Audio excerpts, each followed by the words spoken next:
ઓમ શ્રી ગણેશાય નમઃ. જય શ્રી કૃષ્ણ મિત્રો. રક્ષાબંધન શ્રાવણ માસમાં પવિત્ર રક્ષાબંધનનો તહેવાર આવે છે. પૂર્ણિમાનો ભાઈ બહેનના પ્રેમનો દિવસ છે. ગાઢ સંબંધનો દિવસ છે. ભાઈ બહેનના પ્રેમનો અનેરો ઉત્સવ છે, એટલે રક્ષાબંધન. તો મિત્રો, સરસ મજાની એક વાર્તાના માધ્યમથી આપણે રક્ષાબંધનની કથા સાંભળીશું, મહિમા સાંભળશું. તો મિત્રો, વિડીયો સારો લાગે તો લાઈક કરજો, શેર કરજો અને આ ચેનલને સબસ્ક્રાઈબ જરૂર કરજો. હિન્દુ ધર્મમાં રક્ષાબંધનના તહેવારનું અનેરું સ્થાન છે. શ્રાવણ માસની પૂર્ણિમા એટલે રક્ષાબંધન.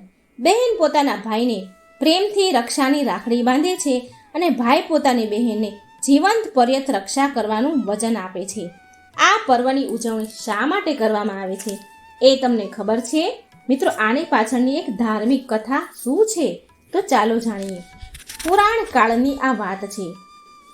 હિરણ્યકશ્યપના વંશમાં પ્રહલાદનો પુત્ર બલિ ગાદીએ બેઠો. બલિ બળવાન હતો. પ્રહલાદ જેવો ભક્ત નહીં, પરંતુ હિરણ્યકશ્યપ જેવો અભિમાની હતો. રાક્ષસ રાજ હોવાના કારણે દેવો સાથે સતત વેરભાવ રાખી લડાઈ કરતો રહેતો હતો. એકવાર સ્વર્ગ પર ચડાઈ કરીને ઇન્દ્ર સાથે યુદ્ધ થયું અને હારી ગયો. પરાજય થઈને તે તેના ગુરુ શુક્રાચાર્ય પાસે ગયો અને શરણ માંગ્યું. શુક્રાચાર્ય રાક્ષસોના ગુરુ અને તે હંમેશા રાક્ષસોને દેવો સાથે યુદ્ધમાં કેમ જીતાય તેના ઉપાય બતાવતા રહે. બલિને પણ શુક્રાચાર્યએ ઇન્દ્ર પર વિજય અને સ્વર્ગ પર રાજ્ય કરવા 100 યજ્ઞ કરવાની સલાહ આપી અને બલિ રાજાએ તેનો તરત જ અમલ કરતા થોડા સમયમાં 99 યજ્ઞ તો એમણે પૂરા કરી લીધા. બલિ રાજાના 99 યજ્ઞ પૂરા થયાની વાત ઇન્દ્રલોકમાં પહોંચી અને ઇન્દ્રને પોતાની ગાદી બલિ ઝૂંટવી લેશે તેની બીક લાગવા લાગી. તેને ડર લાગ્યો. દેવો પણ ચિંતામાં પડ્યા કે જો બલિના 100 યજ્ઞ પૂરા થઈ જશે તો તે ખૂબ બળવાન બની જશે અને શુક્રાચાર્ય પણ બલિને છળ કપટ શીખવીને યુદ્ધ માટે ઉશ્કેરે છે અને સ્વર્ગ પર ચડાઈ કરી બલિ સ્વર્ગ જીતી લેશે. આ કામના રાખે છે બલિ. આ બધી વાત વહેતી થઈ. ધીરે ધીરે આખી આ વાત વહેતી થઈ. બધા દેવો બ્રહ્માજી પાસે ગયા અને બધી વાત જણાવી.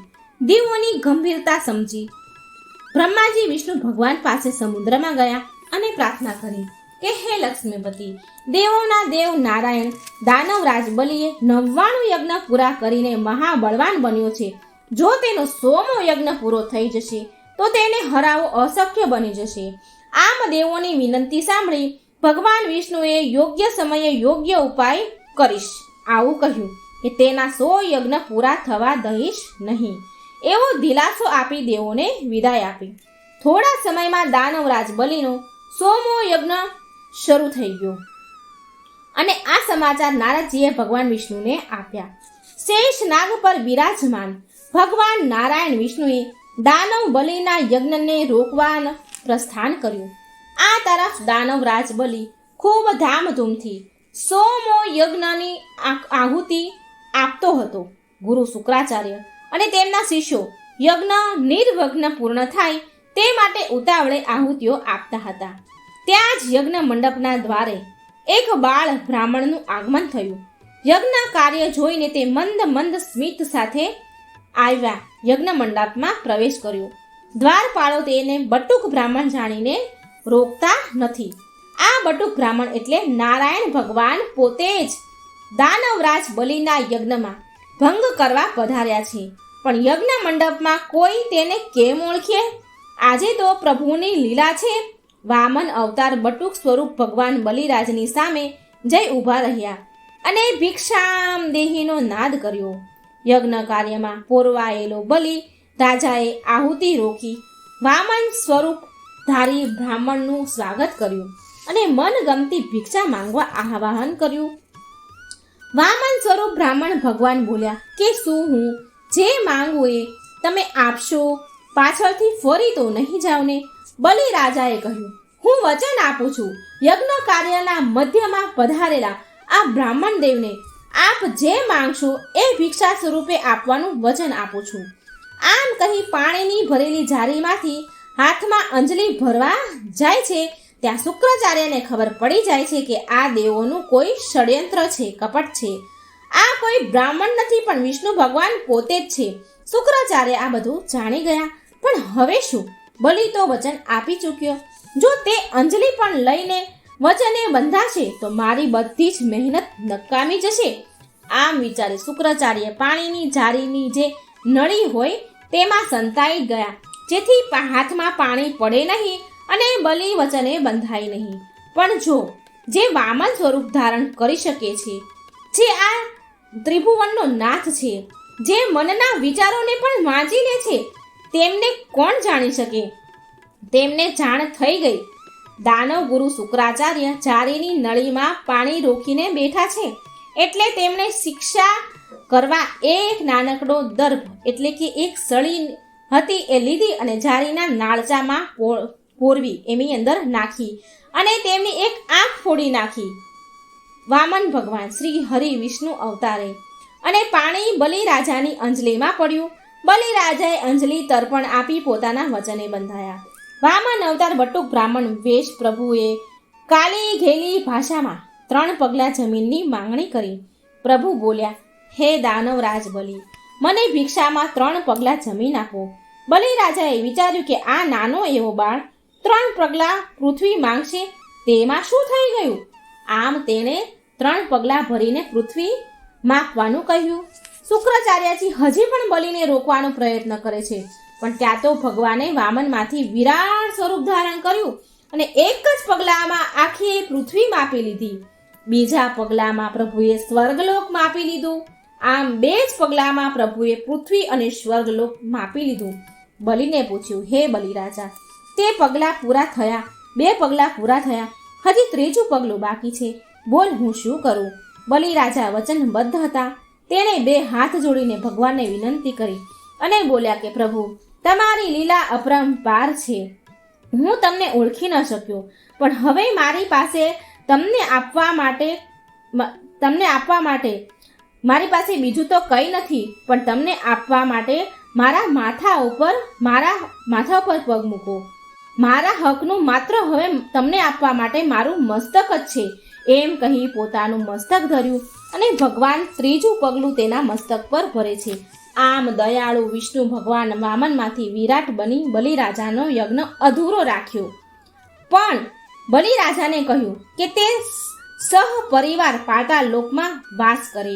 બલિરાજાએ વંદન કરીને આજ્ઞાનો સ્વીકાર કર્યો અને કહ્યું, હે પ્રભુ, આપ તો મારા પિતા પ્રહલાદના આરાધ્ય દેવ છો, છતાંય મેં તમારો દ્રોહ કર્યો.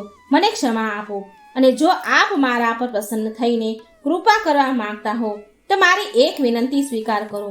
પ્રભુ મંદ મંદ સ્મિત કરે છે અને કહે છે, બલિ, તારી શી ઈચ્છા છે? તું જે કહીશ તે હું જરૂર પૂરી કરીશ. આમ ભગવાને વચને બાંધ્યા બલિરાજાએ. અને બલિરાજાએ કહ્યું કે પ્રભુ, આપ મારી સાથે પાતાળ લોકમાં વાસ કરો અને મારું રક્ષણ કરો. ભક્ત વત્સલ ભગવાન તેની વાત સાથે સહમત થયા. ભગવાન તેની સાથે પાતાળ લોકમાં ગયા અને તેની રક્ષા કરવા માટે દ્વારપાળ પણ બન્યા. બલિરાજા તો નિશ્ચિત બનીને પાતાળ લોકમાં વાસ કરે છે, પણ હવે વિષ્ણુ ભગવાન તો પાતાળ લોકમાં વાસ કરવા લાગ્યા, એટલે આ તરફ મા લક્ષ્મીની ચિંતા વધી ગઈ.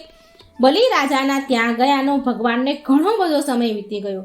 લક્ષ્મીજી દુઃખી થયા, પણ ઉપાય કઈ સૂઝતો નથી. ત્યારે નારદજી માતા લક્ષ્મી પાસે પહોંચ્યા અને તેમની ચિંતા અને દુઃખ જાણીને તેમને ઉપાય બતાવ્યો. નારદજી બોલ્યા, હે દેવી લક્ષ્મી, આનો એક જ ઉપાય છે કે તમે કોઈ ઉપાય કરીને બલિરાજાને ત્યાં જાઓ અને તેને વચને બાંધીને પ્રભુને પાછા લઈ આવો. લક્ષ્મીજી માટે બીજો કોઈ ઉપાય હતો નહીં, તેથી તે એક સામાન્ય સ્ત્રીનો વેશ ધારણ કરીને પાતાળ લોકમાં બલિરાજામાં જતા ત્યાં નિવાસ જ્યાં હતો એનો ત્યાં ગયા. મા લક્ષ્મી થોડા સમય તે બલિના મહેલમાં રહ્યા અને તેનો પ્રેમ પ્રાપ્ત કરીને લક્ષ્મીજી બલિને પોતાનો ભાઈ બનાવે છે. બલિરાજા પણ આથી ખૂબ જ ખુશ થયા અને રક્ષાસૂત્ર બાંધીને બલિએ લક્ષ્મીજીના બહેન તરીકેનો સ્વીકાર કર્યો. ખૂબ જ ખુશ થઈને બલિરાજાએ બહેનને ભેટ માંગવા કહ્યું. એટલે લક્ષ્મીજીએ બલિને કહ્યું કે હે ભાઈ, જો તું મને ખરેખર ભેટ આપવા માંગે છે તો મને તારા દ્વારપાળ બની રહેલા મારા પતિ મને પાછા આપી દે. આમ પોતાની ઓળખાણ પણ લક્ષ્મીજીએ જાહેર કરી. લક્ષ્મીજી સાધારણ સ્ત્રીનું રૂપ કરીને આવ્યા હતા અને સાધારણ સ્ત્રીના રૂપમાં બલિ પાસે ત્યાં એના પાતાળલોકમાં રહ્યા હતા. બલિને ખબર ન હતી કે આ લક્ષ્મીજી છે, પણ પછી રક્ષાસૂત્ર બાંધ્યા પછી લક્ષ્મીજીએ એની ઓળખાણ જાહેર કરી. બલિએ રાજી ખુશીથી પોતાની બહેનને લક્ષ્મીજીને સોંપ્યા, ભગવાન વિષ્ણુને સોંપ્યા, પરંતુ સાથે એક વચન આપ્યું કે દર વર્ષે લક્ષ્મીજી ભગવાન સાથે પાતાળલોકમાં પધારશે અને અહીં રહેશે. આથી ભગવાન બલિને વચન આપ્યું. ભગવાન શ્રી હરિ વિષ્ણુએ અને મા લક્ષ્મીએ વચન આપ્યું કે શ્રાવણ માસથી કાર્તિક માસ સુધી સજોડે અને અમે અહીં નિવાસ કરીશું. આમ અષાઢ માસમાં દેવ પોઢી 11 થી કારતક માસની 11 દેવ ઉઠી એકાદશી સુધી ભગવાન વિષ્ણુ અને માતા લક્ષ્મી પાતાળલોકમાં રહે છે. અને જે દિવસે લક્ષ્મીજીએ બલિરાજાને રક્ષાસૂત્ર બાંધ્યું હતું, તે રાખડી બાંધી હતી, તે દિવસથી હિન્દુ ધર્મમાં રક્ષાબંધનનો તહેવાર તરીકે ઉજવવામાં આવે છે. તો પહેલી રાખડી મા લક્ષ્મીએ રાજા બલિને બાંધી હતી. ભાઈ બહેનના પહેલો ઉત્સવ મા લક્ષ્મીજી અને રાજા બલિનો હતો. તો મિત્રો, આ હતી રક્ષાબંધનની પૌરાણિક કથા. જો તમને વાર્તા સારી લાગે તો વિડીયોને લાઈક કરજો, શેર કરજો અને આ ચેનલને સબસ્ક્રાઈબ પણ જરૂર કરી દેજો. જય શ્રી કૃષ્ણ. રાધે રાધે.